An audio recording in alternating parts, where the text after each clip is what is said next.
A man fell to his death from an RAF jet because his ejector seat hadn't been properly fitted, an inquest was told today.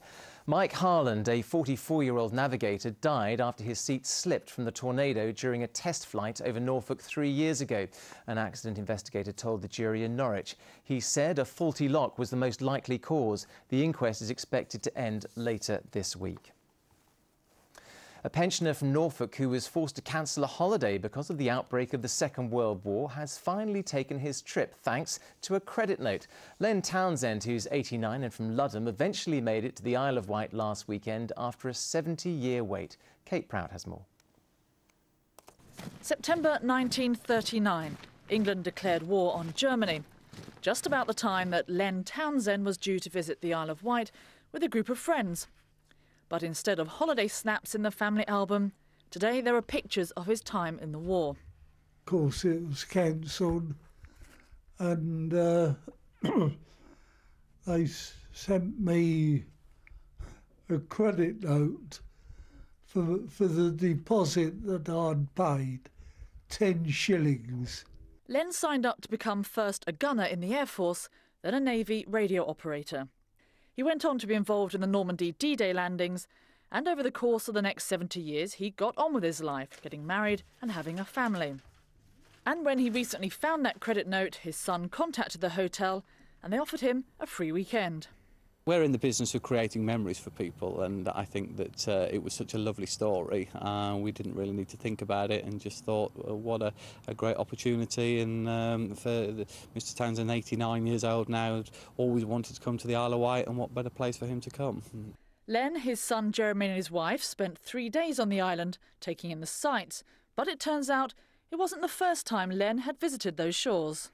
Whilst I was in Naval Beach Signals, we did some wet landings preparing for D-Day. So this visit to the Isle of Wight was very different to the last time you were there? Oh yeah, yes, a little bit drier too. A few more pictures then to add to a lifetime of memories. Kate Prout, Anglia News, Ludham in Norfolk. A teenager who moved to Norwich from Rwanda after the genocide there is starring in a new film about the World Cup. Roger Sinjunva is taking a leading role in Africa United after the producer spotted a picture of him in a local newspaper. Ellie Price has been along to meet him. 6, 7, 8, 9. Africa United may seem a long way off from Norfolk, but it features talent that's closer to home than you might think. 17-year-old Roger Sinjunva thinks of himself as just an ordinary Norwich teenager, but being cast in a leading role is just the latest chapter in an extraordinary life story. It was great, you know, to be a part of something so big and something that, you know, will give the Western world a different perception of Africa. Yeah, it was brilliant. I enjoyed it. It was amazing. Roger was born in Rwanda. When he was just 9 days old, his father was killed in the genocide, which saw the Hutu tribe kill hundreds of thousands of Tutsis in just 100 days. His mother, Illumine, hid her baby son, and they later moved to the UK and settled in Norfolk. She wrote a book about her experiences, and one of the film's producers spotted Roger on the front cover. If I think how Roger was born and no joy, nothing, and here we are, you know, 16 years, he's there, he's doing something. I just think God is amazing. They just kept something for us for a reason, and yeah. And I think Norwich also have been home for us, and I'm glad Roger loved Norwich as a home for him. This isn't a game. It's about life and death. It's much more important than that. Africa United tells the tale of 5 kids who make an incredible 3,000-mile journey from Rwanda to the World Cup in South Africa. All the stars of the film are first-time actors, and Roger, who still studies at City College in Norwich, never imagined how popular the film would become. It's gone quite crazy, yeah. Nah, I'm still normal. Hopefully I'll go back to school tomorrow and it will be cool, but you never know. Hopefully it'll be the same. But yeah, I'm still Roger. Yeah. It's close. Ellie Price, Anglia News, Norwich.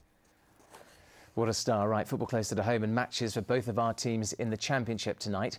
Ipswich are looking to bounce back from a 2-1 defeat to Coventry, and manager Roy Keane is hoping the fans travelling to Watford will give his players more backing than at Portman Road on Saturday. I have no problem with people's opinions, but a lot of people do not have a clue what they're talking about in terms of football. And I think a lot of people, particularly around this area, and our supporters are probably set in their ways.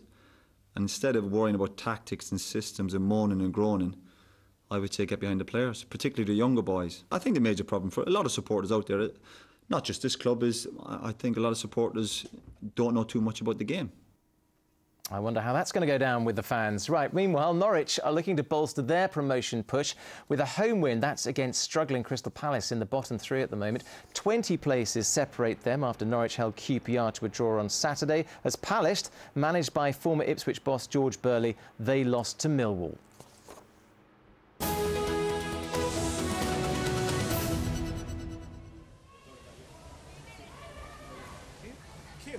Well, welcome back to Crown Pools in Ipswich for the second of our special Anglia number crunch programmes. Now, we're looking at the cuts, possibly in the east, and how they're going to affect all of us from tomorrow. We have commissioned an opinion poll to gauge your thoughts on the cuts and how it will affect you. And our current affairs editor, David Hughes, is here tonight and has been looking at the results. Quite fascinating results, aren't they, actually? Absolutely. I'm glad that the computer's working on these results. Anyway, we asked you about personal spending choices over the next 12 months, whether you would spend more or less on certain items.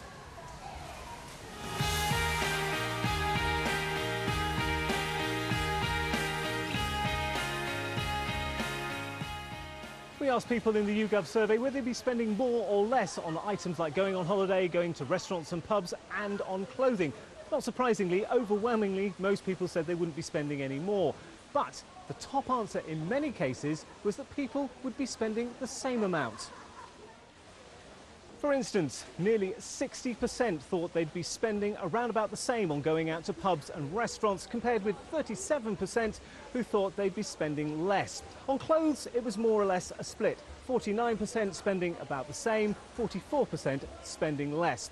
It is perhaps holidays that will be hardest hit, with nearly half, 47%, saying they'd be spending less. David Hughes there, and if you've just joined us, welcome to the second of our Anglia Number Crunch programmes. Tonight we're at the Crown Pools in Ipswich, and every Tuesday for the next 2 weeks we'll be at other venues around the region looking at different aspects of the cuts and their impact on all of us in the east. We're back to you tonight and those revelations about people's spending plans in the cuts, and with us is Michelle Slade, a personal and family finance expert. Thank you so much for joining us.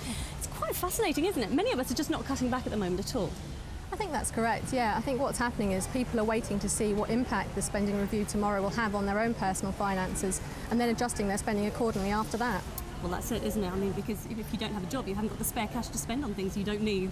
Exactly. I mean, people are going to look after things like their mortgages, their utility bills, all their key bills first, and then to consider what disposable income they've got before they can go out and things like this pool here in Ipswich. I mean, many pubs, restaurants, theatres are already hanging by a thread. Any possible cuts tomorrow may be the last straw for them, wouldn't you say? It may be, yes. It may be that some see, you know, that is the final straw for them. But people still like to go out and at least have a treat occasionally. So I think we'll still see people still going out, just maybe less than they do at the moment. Thank you very much, Michelle. Well, we've been asking what you think, and David's been checking the emails. What's been said then? Another bit of technology that's still working, thank goodness. Yes, the texts and emails have been coming in. Wayne Turl says, we were defenceless. It has to be said most of the comments have been about the defence cuts. So, defenceless to defend our country. Was it not the Tories that attacked Labour for not giving our soldiers enough equipment? Martin Smith says, I'm in the process of joining the army. What does this mean for a young potential soldier such as myself? And on a wider point, Jessica Brown, the cuts are ridiculous. Instead of cutting our defence and making poor people poorer, sort out the banks that made this happen instead of taking it out on everyone else. So still lots of texts and emails coming in. Okay, thank you very much for sending those in. Well, it will start to become clear, of course, tomorrow when the government finally announces the details of the spending cuts. But some details are already trickling out. Now, Matthew Hudson is at Westminster tonight. Matt, we've heard today that social housing may be slashed by half. Yes, that's right. Social housing at below market rate provides homes for about 4 million households. That's 1 in 5. And Now we have these reports that the government is going to cut funding to the sector by 50%, perhaps by more, and you have to say that these are claims that have not been ruled out by the government. Is this something that a Liberal Democrat MP like Bob Russell from Colchester could put his name to? Well, tomorrow, I guess we're going to find out.